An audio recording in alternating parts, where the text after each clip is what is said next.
യേശുവിൽ ഏറ്റവും പ്രിയപ്പെട്ടവരെ, ഇന്ന് തിങ്കളാഴ്ച ദിവസമാണ്. നേരത്തെ സൂചിപ്പിച്ചതുപോലെ ഇന്നു മുതലുള്ള 7 ദിവസങ്ങൾ ഉപവാസത്തോടെയുള്ള പ്രാർത്ഥനയാണ്. നിങ്ങൾക്കും ഈ ഒരു ഉപവാസ പ്രാർത്ഥനയിൽ നിങ്ങളുടെ ആരോഗ്യം, ശരീരം, സാഹചര്യം എന്നിവയ്ക്കൊക്കെ അനുസരിച്ച് പറ്റുന്ന പോലെ നിങ്ങൾക്കും സഹകരിച്ച് പ്രാർത്ഥിക്കാം. ഞങ്ങൾ നിങ്ങൾക്ക് വേണ്ടി പ്രാർത്ഥിക്കുന്ന 7 ദിവസങ്ങളാണ്.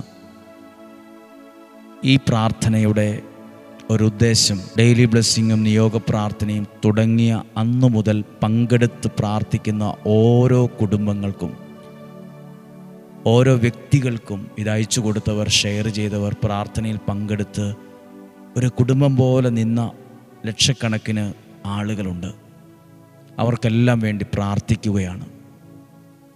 ആരെങ്കിലും ഈ ദിവസങ്ങളിലെ പ്രാർത്ഥനയിൽ ഒക്കെ വിട്ടുപോയിട്ടുണ്ടെങ്കിൽ അവരെല്ലാം ഓർത്ത് പ്രാർത്ഥിക്കുന്ന ദിവസമാണ്. കുറേ നാളായി ഈ വചനമൊക്കെ കേൾക്കാൻ തുടങ്ങിയിട്ട് എൻ്റെ ജീവിതത്തിൽ ഒരു അനുഗ്രഹം ഉണ്ടായില്ലല്ലോ, എൻ്റെ പ്രാർത്ഥനയ്ക്കൊരു മറുപടിയും കിട്ടിയില്ലല്ലോ.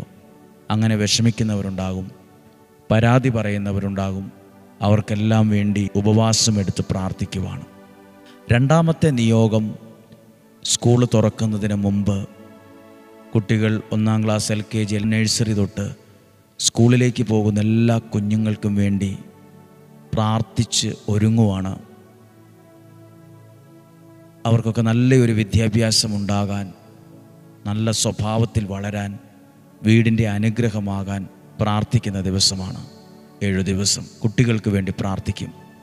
അതോടൊപ്പം അധ്യാപകർ, സ്കൂളുമായി ബന്ധപ്പെട്ട് ജോലി ചെയ്യുന്ന എല്ലാവർക്കും വേണ്ടി പ്രാർത്ഥിക്കുന്ന, ഇങ്ങനെ 3-4 നിയോഗങ്ങൾക്ക് വേണ്ടിയാണ് 7 ദിവസം പ്രാർത്ഥിക്കുന്നത്. നമുക്കൊരുമിച്ച് പ്രാർത്ഥിക്കാം.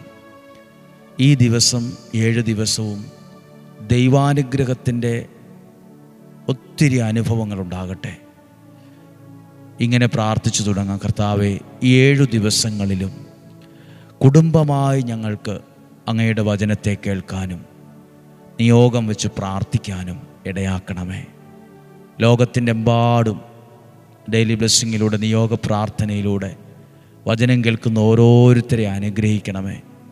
ഞങ്ങൾ ഒത്തിരി പേർക്ക് ഈ വചനം അയച്ചു കൊടുത്തിട്ടുണ്ട്. കുറേ പേരൊക്കെ കളിയാക്കിയിട്ടുണ്ട്, വിമർശിച്ചിട്ടുണ്ട്, കുറ്റം പറഞ്ഞിട്ടുണ്ട്, ദേഷ്യപ്പെട്ടിട്ടുണ്ട്. അവരെല്ലാം മനസ്സുകൊണ്ട് അവർക്ക് വേണ്ടിയും അവരെ അനുഗ്രഹിച്ചും ഞങ്ങൾ പ്രാർത്ഥിക്കുന്നു. 2, നിങ്ങളുടെ വീട്ടിലെ ആരെങ്കിലും ഈ പ്രാർത്ഥന ഇഷ്ടമില്ലാത്തവരുണ്ടെങ്കിൽ, എതിർക്കുന്നവരുണ്ട്, വിമർശിക്കുന്നവരുണ്ടെങ്കിൽ അവരെ ആദ്യം അവരുടെ പേരുകളൊക്കെ പറഞ്ഞ് അവരെ അനുഗ്രഹിച്ച് പ്രാർത്ഥിക്കുക. ആരോടും ദേഷ്യപ്പെടരുത്.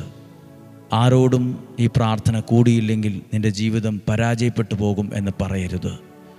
ഈ പ്രാർത്ഥന കൂടിയില്ലെങ്കിൽ നീ നരകത്തിൽ പോകും എന്നും പറയരുത്. സ്നേഹത്തോടെ അവരെ ഓർത്ത് പ്രാർത്ഥിക്കുക. ഇന്നല്ലെങ്കിൽ നാളെ ഒരു സമയത്ത് അവർ ഈ പ്രാർത്ഥിക്കാനും ദൈവത്തിലേക്ക് അടുത്തു വരാനും ഒക്കെ ഇടവന്നോളും. ദൈവം അവരെ സഹായിച്ചോളും. നമുക്ക് പ്രാർത്ഥിക്കാം. കർത്താവേ, ഈ ഉപവാസ നിയോഗ പ്രാർത്ഥനയിൽ പങ്കെടുക്കുന്ന എല്ലാവരെയും ഓർക്കുന്നു. പ്രാർത്ഥിക്കുന്ന ഞങ്ങളെയും ഓർത്ത് പ്രാർത്ഥിക്കണം. വചനം പറഞ്ഞ് പ്രാർത്ഥിക്കാൻ ഇടയാക്കണമേ എന്ന് പ്രാർത്ഥിക്കാം. ഈ വചനത്തിലൂടെ ഇവരോട് സംസാരിക്കുകയും ഇവരുടെ ജീവിതത്തിൽ ഇടപെടുകയും ചെയ്യണമേ എന്ന് പ്രാർത്ഥിക്കുകയാണ്.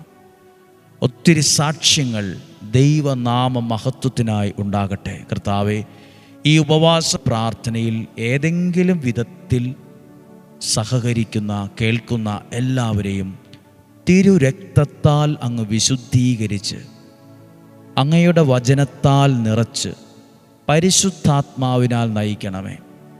അനുഗ്രഹയിലെ കൈ വിരിച്ചു പിടിച്ചിരിക്കുന്ന യേശുവിൻ്റെ കൈകൾക്കുള്ളിൽ നിന്ന് ഒരു വലിയ സാക്ഷ്യത്തെ പറയുവാൻ ഒരു നേർച്ച നേർന്ന് ഇടയാക്കണമേ എന്ന് പ്രാർത്ഥിക്കുന്നു.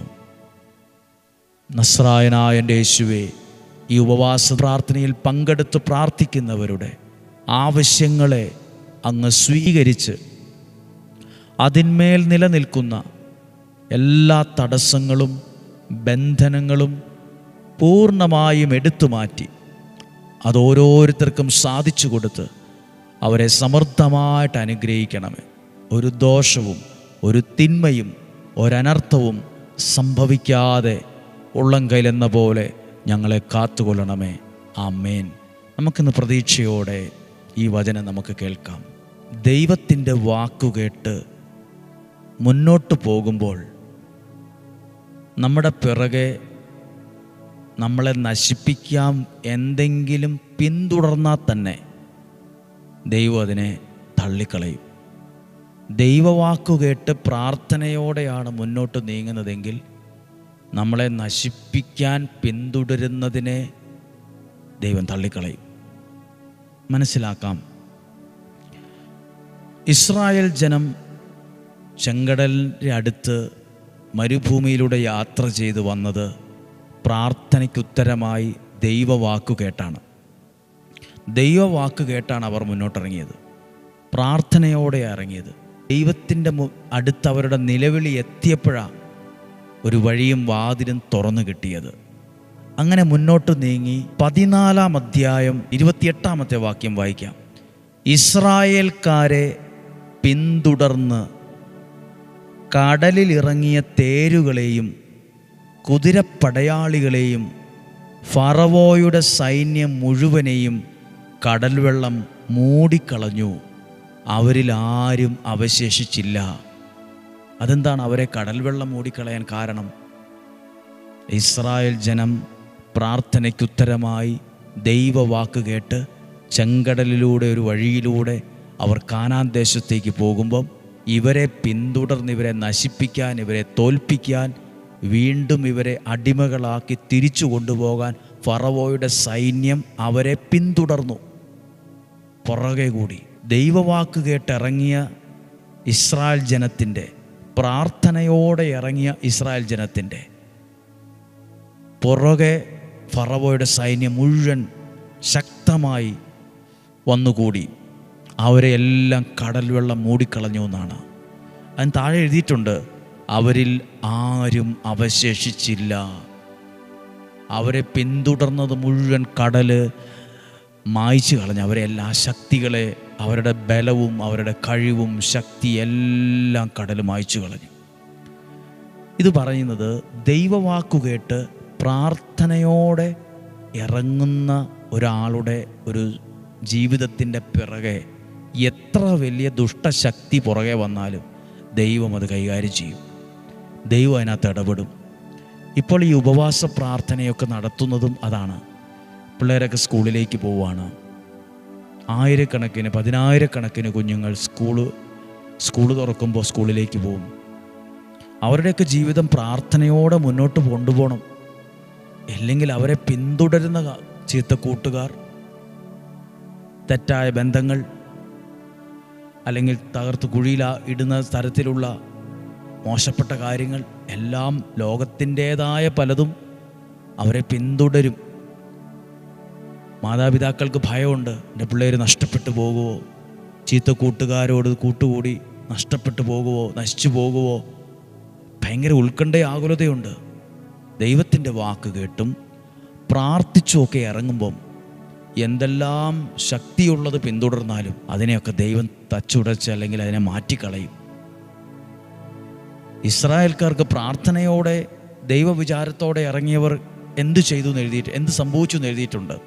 എന്നാൽ ഇസ്രായേൽക്കാർ കടലിൻ്റെ നടുവെ വരണ്ട ഭൂമിയിലൂടെ അവർ നടന്നങ്ങ് പോയി. ഒരു കുഴപ്പമുണ്ടായില്ല.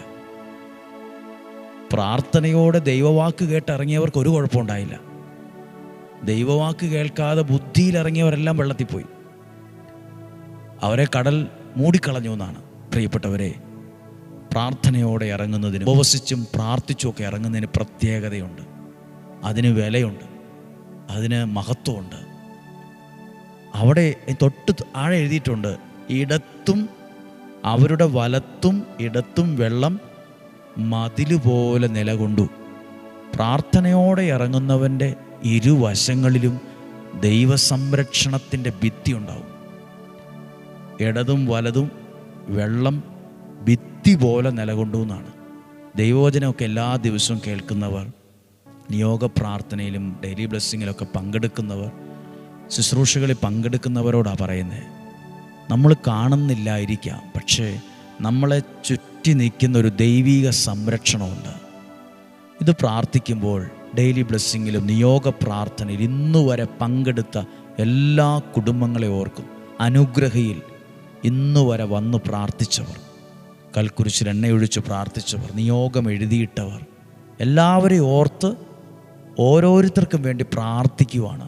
ആരെങ്കിലുമൊക്കെ പ്രാർത്ഥിക്കാമെന്ന് പറഞ്ഞിട്ട് പ്രാർത്ഥിക്കാതെ വിട്ടുപോയിട്ടുണ്ടെങ്കിൽ അവർക്ക് വേണ്ടിയൊക്കെ കൂടുതൽ പ്രാർത്ഥിക്കുന്ന ദിവസങ്ങളാണ് 7 ദിവസം. പ്രാർത്ഥനയോടെ ഇറങ്ങിയ ഇസ്രായേൽക്കാർക്കും അവിടെ അവർക്കും ഉണ്ടായിരുന്ന കടൽ, അവർക്കും ഉണ്ടായിരുന്ന തിരമാല, അവർക്കും ഉണ്ടായിരുന്ന പ്രശ്നങ്ങൾ.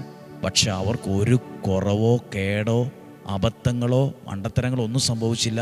അവർ കാനാൻ ദേശത്തെത്തി.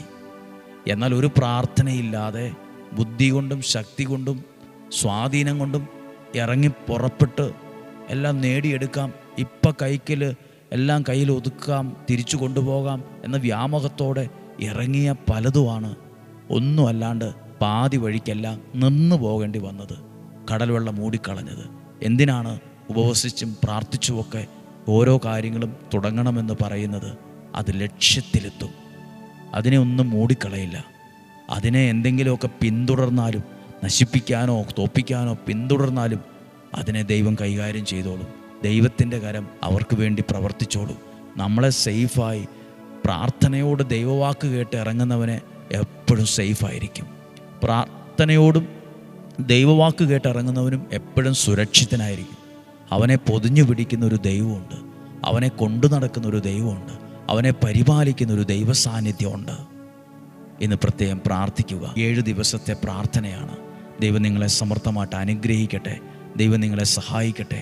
ഇതിൽ പങ്കെടുക്കുന്ന എല്ലാവരെയും ഓർക്കുവാണ്. ഒരുപക്ഷെ നിങ്ങൾ ഈ ഉപവാസ പ്രാർത്ഥനയിൽ പങ്കെടുക്കുമ്പോൾ അയ്യോ എനിക്ക് ഭക്ഷണമൊന്നും ഒഴിവാക്കാൻ പറ്റില്ല, വേണ്ട, നിങ്ങൾക്ക് പറ്റുന്നതുപോലെ മതി.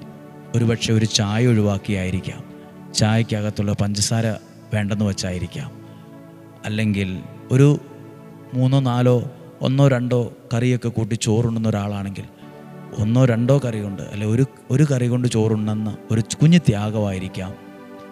ഏതെങ്കിലും വിധത്തിലായിരിക്കാം നിങ്ങൾ ഈ ഉപവാസ പ്രാർത്ഥനയിൽ പങ്കെടുക്കുന്നത്. പറ്റും പോലെയൊക്കെ മതി, നിർബന്ധത്തോടെ വേണ്ട, നിങ്ങളെക്കൊണ്ട് കഴിയുന്നത് പോലെ മതി. ഒരു ഭാരമായി ഇതിനെ കാണണ്ട. നമ്മൾ ദൈവസന്നിധിയിൽ എടുക്കുന്ന ചെറിയ ത്യാഗത്തിന് പോലും ദൈവസന്നിധിയിൽ വലിയ വിലയുണ്ട്. അത് മനസ്സിലിരിക്കട്ടെ. പറ്റുന്നത് പോലെ മതി. ആരോഗ്യവും സാഹചര്യവും വീടിൻ്റെ കാര്യമൊക്കെ നോക്കി പറ്റുന്നത് പോലെ പ്രാർത്ഥിക്കുക. ഇപ്പോൾ നിങ്ങൾക്ക് വേണ്ടി വചനത്തിലൂടെ പ്രാർത്ഥിക്കുമ്പോൾ ദൈവം നിങ്ങളെ സമർത്ഥമായിട്ട് അനുഗ്രഹിക്കും. ഈ പ്രാർത്ഥന വെറുതെയാകില്ല. ഈ പ്രാർത്ഥന ഒരു ഗുണത്തിന് കാരണമാവും, ഒരു നന്മയ്ക്ക് കാരണമാവും, മറ്റൊരു അനുഗ്രഹത്തിന് തുടക്കമിടാൻ കാരണമാവും. നമുക്കൊരുമിച്ച് ഈശോയുടെ ആശീർവാദം സ്വീകരിക്കാം. കർത്താവേ, ഈ ഉപവാസ നിയോഗ പ്രാർത്ഥനയിൽ ഞങ്ങൾ കേട്ട വചനമാണ്. ദൈവവാക്ക് കേട്ട് ഇറങ്ങി പുറപ്പെട്ട ഇസ്രായേൽ ജനം അവർ തോറ്റുപോയില്ല. അവർ ലക്ഷ്യത്തിലെത്തി. കടൽ വെള്ളം മതിൽ പോലെ അവർക്ക് വേണ്ടി നിലകൊണ്ടു. എന്നാൽ ഒരു പ്രാർത്ഥനയില്ല, ദൈവവാക്കുമില്ല, ദൈവവചനവും കേൾക്കാതെ സ്വന്തം ശക്തിയിലും ബുദ്ധിയിലും ഇറങ്ങിയവർ അവരെ കടൽ വെള്ളം മൂടിക്കളഞ്ഞു എന്നാണ്. ദൈവവാക്ക് കേട്ട് ഇറങ്ങിയവരെ പിന്തുടർന്നവരെ ദൈവം മൂടിക്കളഞ്ഞു എന്നാണ്. എല്ലാ പ്രാർത്ഥനകളും ഓർത്തെ ദൈവവാക്ക് കേട്ട് ഇറങ്ങുന്നവർ അനുഗ്രഹമാവും. വിവിധ രാജ്യങ്ങളിൽ നിങ്ങളുടെ മക്കളുണ്ട്. ഒത്തിരി രാജ്യങ്ങളിലെത്തിയവർ, അവിടെ അവർക്ക് ചില കഷ്ടപ്പാടുകളും, ജോലി കിട്ടിയിട്ടില്ല, PR കിട്ടിയില്ല, വിസ ശരിയായിട്ടില്ല. പ്രാർത്ഥിച്ചോ. ദൈവമാണ് നിങ്ങളുടെ കരം പിടിച്ചത്. തിരിച്ചു വരേണ്ടി വരില്ല. അത് നിങ്ങളുടെ കുടുംബത്തിന് ഒരു നന്മയ്ക്ക് കാരണമാകും. നിങ്ങളവിടെ എത്തിയത് നിങ്ങളൊരു ബ്ലെസ്സിങ് ആയിട്ട് മാറും. നിങ്ങളിലൂടെ നിങ്ങളുടെ വീട് അനുഗ്രഹിക്കപ്പെടണം. നമ്മുടെ കർത്താവ് ഈശോ മിശിഹായുടെ കൃപയും പിതാവായ ദൈവത്തിൻ്റെ സ്നേഹവും പരിശുദ്ധാത്മാവിൻ്റെ സഹവാസവും കൂടെ ഉണ്ടായിരിക്കട്ടെ. രോഗങ്ങൾ, അപകടങ്ങൾ, ദുർമരണങ്ങൾ, ആപത്തനർത്ഥങ്ങൾ മാറിപ്പോകട്ടെ. ദീർഘായുസ്സും ആരോഗ്യവും സന്തോഷവും സമാധാനവും തരട്ടെ. കുടുംബ അനുഗ്രഹമാകട്ടെ.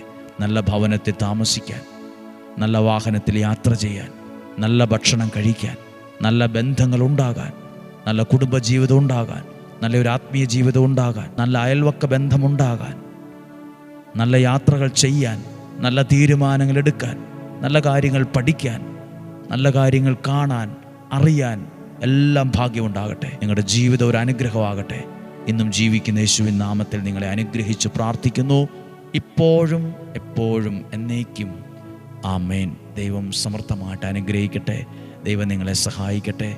നല്ലൊരു ദിവസം ആശംസിക്കുന്നു. ഈ ഉപവാസ പ്രാർത്ഥന എല്ലാവർക്കും പരസ്പരം അയച്ചു കൊടുക്കണം. സാധ്യമായ എല്ലാവരോടും പറയണം. നിങ്ങൾക്ക് വേണ്ടി പ്രാർത്ഥിക്കുന്ന ദിനങ്ങളാണ്. ആ പ്രാർത്ഥന നിങ്ങൾക്ക് അനുഗ്രഹമാകട്ടെ. നാളെ ചൊവ്വാഴ്ച രാവിലെ 5:30 ഒരുമിച്ച് കാണണം. ഒരുമിച്ച് കാണുന്നതുവരെ സ്വർഗത്തിലെ ദൈവം എന്നെയും നിങ്ങളെയും പരിപാലിക്കട്ടെ. ആമേൻ.